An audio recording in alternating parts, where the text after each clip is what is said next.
आज की क्लास में क्लास 12 क्लास जो है यहाँ पे 12 है। चैप्टर 1 है काव्य खंड का। पाठ का नाम करवक है, यानी क्लास 12 करवक चैप्टर को हम लोग देखते हैं। सबसे पहले हम लोग कवि परिचय के बारे में जानते हैं। करवक को लिखे हुए हैं मलिक मोहम्मद जायसी जी। मलिक मोहम्मद जायसी का जन्म जो है 15वीं शताब्दी में हुआ था। यह जो है अनुमानतः अनुमान लगाया गया है कि 15वीं शताब्दी में जो है जायसी जी का जन्म हुआ था 1492 ईस्वी में। तो जायसी जी का जन्म जो है 1492 ईस्वी में और 15वीं शताब्दी में हुआ था। और जगह का जो नाम है जायस कब्र अमेठी उत्तर प्रदेश। इनके पिताजी का नाम जो है मलिक शेख ममरेज है और इनके गुरु का नाम सूफी संत शेख मोहदी तथा सैयद अशरफ जहांगीर था। इनकी प्रमुख रचना में देखिएगा तो पद्मावती, अखरावट, आखिरी कलाम, चित्ररेखा, कहरनामा आदि जो है प्रमुख है। मलिक मोहम्मद जायसी जी को प्रेम के पीर के कवि के नाम से भी हम लोग जानते हैं। तो हमें याद करना पड़ेगा ना कि मलिक मोहम्मद जायसी जी का जन्म जो है कब हुआ था, उनकी माता जी का क्या नाम था और पिताजी का नाम जो क्या था और गुरु जी का नाम क्या था और इनकी प्रमुख कृतियां क्या क्या है और किस प्रेम के पीर के कवि के नाम से हम लोग जानते हैं। अब जो हम लोग कविता को पढ़ते हैं, कह रहा है एक नयन मोहम्मद गुनी सोई बिमोहा जय कवि सुनी। कवि कह रहे हैं कि जो है हम एक आंख से जो है अंधे हैं लेकिन हम बहुत ही गुणवान व्यक्ति हैं। कवि बोलते हैं कि हम एक आंख से अंधे हैं लेकिन हमारे अंदर जो है गुण बहुत ज्यादा है। सोई बिमुहा जय कवि सुनी। जो भी व्यक्ति इस बात को सुनता है वो अब मोह में पड़ जाता है कि एगो व्यक्ति है जो एक आंख से अंधे है लेकिन बहुत ही गुणवान व्यक्ति है, बहुत ही गुणी व्यक्ति है। और इस बात को लोग सुन के मोह में पड़ जाते हैं कि मोहित तो हो जाते हैं कि कवि का जो है दोनों आंख होना चाहिए था। चांद जैस जग विधि अवतार, मतलब चांद को जगत में संसार में विधाता ने अवतार दिया। मतलब चांद को जो है ईश्वर ने विधाता ने अवतार दिया, ठीक है ना, जन्म दिया संसार में। दीन है कलंक, उसको कलंक दिया कि नवजियारा, लेकिन फिर भी अपने प्रकाश से जो है पूरे संसार को प्रकाशित किया हुआ है। मतलब चांद को जो है जगत में विधाता ने अवतार दिया लेकिन उसमें कलंक दिया। कलंक के बावजूद भी जो है वो अपने प्रकाश से पूरे संसार को उजागर किया हुआ है, ठीक है ना। तो चांद में भी आप लोग देखिएगा तो दाग है, काला काला अंदर जो है वहां पे धब्बा दिखाई देगा उसमें। जग सूझा एक कहीं नैना, कवि बोलते हैं कि पूरे संसार को हमने देख लिया एक ही नैना, मतलब एक ही आंख से। हमारी एक आंख थी और एक ही आंख से हम पूरे संसार को देखे हैं। वह सुख अस नकता ही महा, जिस प्रकार तारों में जो है शुक्र तारा का जो है अपना जो है अलग ही पहचान होता है, अलग ही जो है प्रकाश होता है, ठीक है ना। उसी प्रकार कवियों में जो है मेरा जो है अलग ही पहचान है। अब यहाँ पे बोलते हैं जो लहियम बहिडाभना हुई कोई, मतलब जब तक आम में जो है डाभ नहीं लगता है तो लही सुगंध बसाई न सोई, मतलब तब तक उसमें से सुगंध नहीं आता है। जब तक आम में डाभ नहीं लगेगा, मुंजर नहीं लगेगा, तब तक उसमें से सुगंध नहीं आएगा।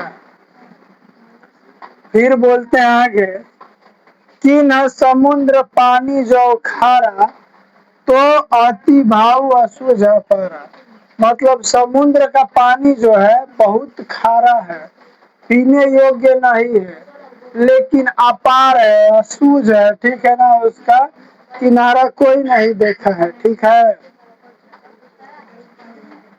जो सुमेरु त्रिशूल विनाशा भा कंचन गिरी लगा आकाशा, जब भगवान शिव जो है सुमेरु पर्वत का विनाश करने के लिए त्रिशूल चलाए थे, लेकिन जब त्रिशूल लगा तो वह कंचन गिरी यानी सोने का हो गया और पूरे आकाश को जो है छूने लगा था। जो लही घड़ी कलंक न पड़ा कांच होई नहीं कंचन करा, जब तक जो है घड़ा को हम लोग आग में पकाते नहीं हैं तब तक जो है वह सोने की भांति मजबूत नहीं होता है। यहाँ पे इतना समाप्त होता है। तो कह रहा है मलिक मोहम्मद जायसी जो है एक आंख से अंधे हैं लेकिन बहुत ही गुणवान व्यक्ति हैं। जो भी व्यक्ति इनकी बातों को सुनता है वो मोह में पड़ जाता है। संसार में विधाता ने जो है चांद को जन्म दिया, उसमें कलंक दिया, कलंक के बावजूद भी जो अपने प्रकाश से पूरे संसार को प्रकाशित किया हुआ है।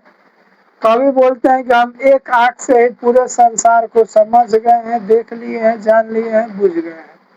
जिस प्रकार तारों में जो है शुक्र तारा का जो है अलग अपना ही एक अलग ही पहचान होता है, जब तक आम में डाभ नहीं लगता, मुंजर नहीं आता है, तब तक उसमें से सुगंध नहीं आती है। जब तक समुद्र का पानी जो है खारा है, पीने योग्य नहीं है, लेकिन वो बहुत ज्यादा है, ठीक है ना।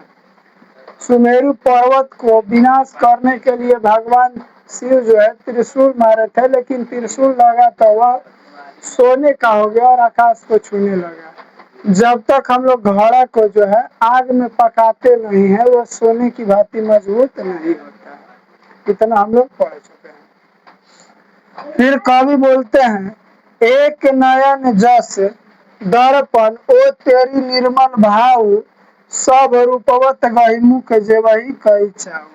कह रहे कि मेरी आंख जो है दर्पण की समान है, दर्पण के समान है और बहुत ही निर्मल है, ठीक है ना। जितने भी रूपवत लोग हैं अपना मुख देखने के लिए बड़ा ही चाव से जो है दर्पण के सामने जाते हैं। और दर्पण की ये विशेषता है कि जैसा व्यक्ति रहेगा वैसा ही दिखाएगा, ठीक है ना। अगर आप काले रहिएगा तो काला ही दिखाएगा और आप जब सफेद रहिएगा तो सफेद दिखाएगा। लेकिन गोरे लोग जो होते हैं अपना मुख देखने के लिए चाव से जो है दर्पण के सामने जाते हैं। एक मोहम्मद यही कभी जोरी सुनावा, सुना जो प्रेम पीर पा गावा। कह रहा है कि मलिक मोहम्मद जायसी जी जो है यह कविता को है जोड़ जोड़ के लिखे हैं और लोगों से सुना रहे हैं, ठीक है ना। और जब सुना रहे हैं तो प्रेम में कितनी पीड़ा होती है इसको लोग अनुभव करते हैं, रोने लगते हैं, ठीक है ना, जब इनकी कविता को सुनते हैं। तो फिर जोर लाई रकत के ले गाढ़ी प्रीत नयन जल भेई। कह रहे हैं कि जो है रक्त का हम ले ही लगा के इस कविता को लिखे हैं और एक एक शब्दों को जोड़ के लिखे हैं। और जब हम लिख रहे थे तो हमारे नैन से जो है आंसू गिर रहे थे, पानी गिर रहे थे, ठीक है ना। और हमारी जो है इसमें गाढ़ी प्रीत लगी है, ठीक है। और हम रो रहे थे जब इस कविता को लिख रहे थे। ओ मन जानी कवित उस कीना, मको यह रहे जगत में चीना। कह रहा है कि मेरा मन ही जानता है हम कैसे इस कविता को जो है लिखे हैं और इस उद्देश्य से लिखे हैं कि हम अगर नहीं भी रहेंगे तो संसार में मेरा एक जो है चिन्हा का रूप में रह जाएगा। कि जो है मलिक मोहम्मद जायसी जैसा कोई कवि पृथ्वी पर था। कहाँ सो रतन सेनी अस राजा, कहाँ सुआ असी बुद्धि उपराजा। कह रहा है कि रतन सेन जैसा अब राजा पृथ्वी पर नहीं रहा, और सुगा जैसा जो है उपराजा भी जो है चतुर सुगा जैसा उपराजा भी अब पृथ्वी पे नहीं है। कहाँ अलाउद्दीन सुल्तान, मतलब अलाउद्दीन जैसा सुल्तान भी नहीं है पृथ्वी पे अब। कहाँ राघव चेतन जय की ने बखानो, और राघव चेतन जैसा बखान करने वाला भी कोई व्यक्ति अब पृथ्वी पे नहीं रहा। कह स्वरूप पद्मावती रानी, मतलब इतनी सुंदर पद्मावती रानी जैसी महिला भी जो है पृथ्वी पे नहीं रही। कोई न रहा जगत में सब रही कहानी, कोई नहीं संसार में रहा है, सबकी जो है आज कहानी रह गई है। धान इस पुरखो जस कीर्ति जासु, फूल मरे पर मरे न बासु। कह रहा है कि किसी की जो कीर्ति है कहीं जाती नहीं है। धन और कीर्ति, धन जो है समाप्त हो जाता है, लेकिन आपकी जो कीर्ति है, जो यश है, वह समाप्त नहीं होता है। फूल भर भले ही मर जाए लेकिन उसका सुगंध जो है हमेशा रह जाता है। कई न जगत जस बेचा, कई न किन जस मोल। संसार में जो है यश को कोई बेच नहीं सकता है और ना ही यश को कोई खरीद सकता है। जो यह पढ़े कहानी हम सवरे दो बोल, जो भी व्यक्ति इस कहानी को पढ़ेगा हमारे बारे में दो शब्द जरूर कहेगा, यही कवि बोलते हैं। एक बार देख लेते हैं। कवि बोलते हैं कि मैं जो है एक आंख से अंधा हूँ, लेकिन हम बहुत ही गुणवान व्यक्ति हैं, और यह बात जो कोई भी व्यक्ति सुनता है तो यह मोह में पड़ जाता है। कवि बोलते हैं कि चांद को विधाता ने संसार में जन्म दिया, लेकिन कलंक दिया, लेकिन कलंक के बावजूद भी वो अपने प्रकाश से पूरा प्रकाशित किया हुआ है। कह रहे हैं कि हम एक ही आंख से जो है पूरे संसार को जान गए हैं, सूझ लिए हैं, बुझ लिए हैं। जिस प्रकार तारों में जो है शुक्र तारा का एक अपना अलग ही पहचान होता है। उसके बाद बोलते हैं जब तक आम में डाब नहीं लगता है, मुंजर नहीं आता है, तब तक उसमें से सुगंध नहीं आती है। समुद्र का पानी जो है खारा है, लेकिन समुद्र बहुत ही विशाल है। जब शिव सुमेरु पर्वत को विनाश करने के लिए भगवान शिव जो है त्रिशूल चलाए थे, तो भगवान शिव का त्रिशूल लगा तो वह सोने का हो गया और आकाश को छूने लगा। जब तक घोड़ा को हम लोग आग में पकाते नहीं हैं, तब तक वह सोने की भांति मजबूत नहीं होता है।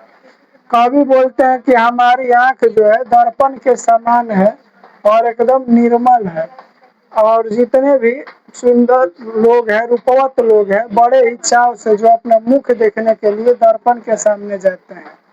कवि बोलते हैं कि इस कविता को जो हम लोग जोड़ जोड़ के हम सुना रहे हैं, लिखे हुए हैं, और जब हम कविता को सुनाते हैं तो प्रेम में कितना पीड़ा होता है लोग इसका अनुभव करते हैं। और इस कविता को लिखने में जो हम रक्त का लेई लगाए थे, जब लिख रहे थे तो ऐसा लग रहा था कि हम रक्त का लेई लगा के लिख रहे हैं, और हमारे आंख से जो है आंसू गिर रहे थे, जल गिर रहा था, और हम रो रहे थे, कहे कि हमारी दाढ़ी प्रीत लगी थी। और मेरा मन ही जानता है मैं कैसे इस कविता को लिखा हूँ, और इस उद्देश्य से लिखा हूँ कि मैं नहीं भी रहूंगा तो संसार में यह एक चिन्ह रह जाएगा। रतन सेन जैसा जो राजा है आज पृथ्वी पे नहीं रहे हैं। राग उसके बाद सुगा जैसा उपराजा भी नहीं है। अलाउद्दीन जैसा सुल्तान भी आज पृथ्वी पे नहीं है। राघव चेतन जैसा बखान करने वाला व्यक्ति भी कोई नहीं रहा। पद्मावती जैसी सुंदर रानी भी नहीं रही। कोई न रहा जगत में, सबकी जो है कहानी रह गई है। धन मतलब धन जो है समाप्त हो जाएगा, लेकिन यश जो है और कीर्ति जो है आपका हमेशा रहता है। फूल भरे भले ही मर जाए लेकिन उसका सुगंध नहीं जाता है। संसार में यश को नहीं कोई बेच सकता है और यश को नहीं कोई खरीद सकता है। और इस कहानी को हम इसलिए लिख रहे हैं कि कोई भी व्यक्ति इसको पढ़ेगा तो हमारे बारे में दो शब्द जरूर कहेगा। क्लास 12 है, चैप्टर जो है 1 है कर्वक चैप्टर यहाँ पे समाप्त होता है। अगले क्लास में जो हम लोग चैप्टर 2 को देखते हैं। वीडियो को जो है ज़्यादा से ज़्यादा आप लोग लाइक करिए, सब्सक्राइब करिए, शेयर करिए, कमेंट करिए, क्योंकि बनाने में जो है बहुत ज़्यादा मेहनत लगता है। एक बार बोर्ड पे उतारिए, लिखिए, समझाइए, फिर अपलोड करिए। तो थोड़ा आप लोग जो है लाइक करिएगा और शेयर करिएगा। Thank you so much.